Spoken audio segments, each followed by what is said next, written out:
ये भी पक्का है कि जो इंसान इस दुनिया में आया है वो कुछ ना कुछ करेगा, ये पक्का है, कुछ ना कुछ अच्छा करेगा। पेरेंट्स का सबसे बड़ा रोल है। तो हम सब लोगों की तरफ से सभी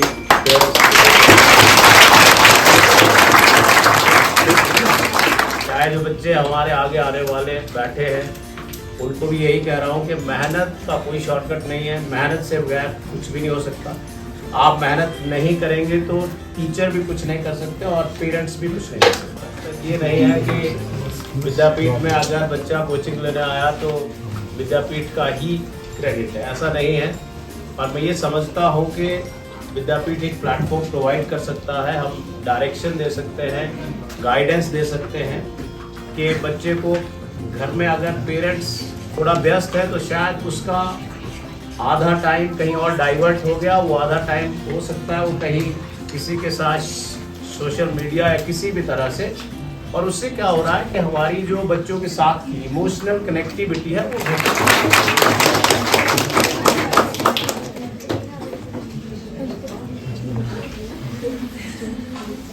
आप सभी का सबसे पहले अभिभावकों से शुरू होता हूँ कि उनकी जो लड़ाई है वो उसी दिन से शुरू हो जाती है जिस दिन बच्चा नर्सरी में जाता है। तो अगर इन सारी चीज़ों का पर्सनली मुझे क्रेडिट देना होगा तो मैं पेरेंट्स को दूंगा। पेरेंट्स का सबसे बड़ा रोल है। तो हम सब लोगों की तरफ से सभी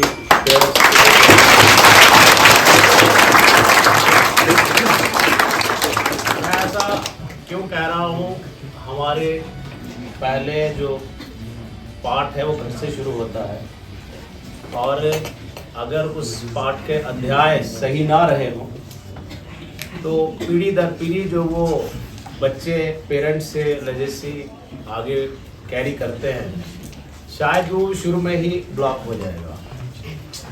तो जहाँ आज इन बच्चों की तो बाकी भी अभिभावक बहुत दूर दूर से आए हैं।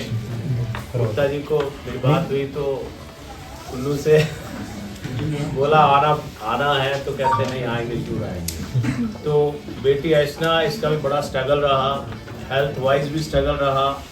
तो अल्टीमेटली विद्यापीठ संस्थान जितने भी अध्यापक टीचर्स और पेरेंट्स की वजह से उसको सफलता मिली। इसका श्रेय सभी को जाता है, उन टीचर्स से लेके जिन्होंने नर्सरी केजी से लेके पढ़ाया। और आज तक ये नहीं है कि विद्यापीठ में अगर बच्चा कोचिंग लेने आया तो विद्यापीठ का ही क्रेडिट है, ऐसा नहीं है। और मैं ये समझता हूँ कि विद्यापीठ एक प्लेटफॉर्म प्रोवाइड कर सकता है। हम डायरेक्शन दे सकते हैं, गाइडेंस दे सकते हैं।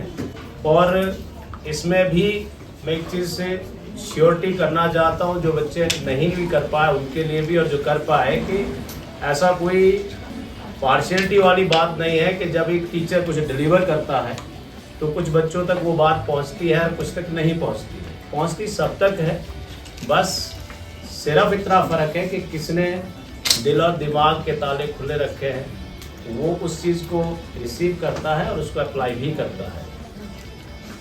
और ये भी पक्का है कि जो इंसान इस दुनिया में आया है वो कुछ ना कुछ करेगा, ये पक्का है, कुछ ना कुछ अच्छा करेगा।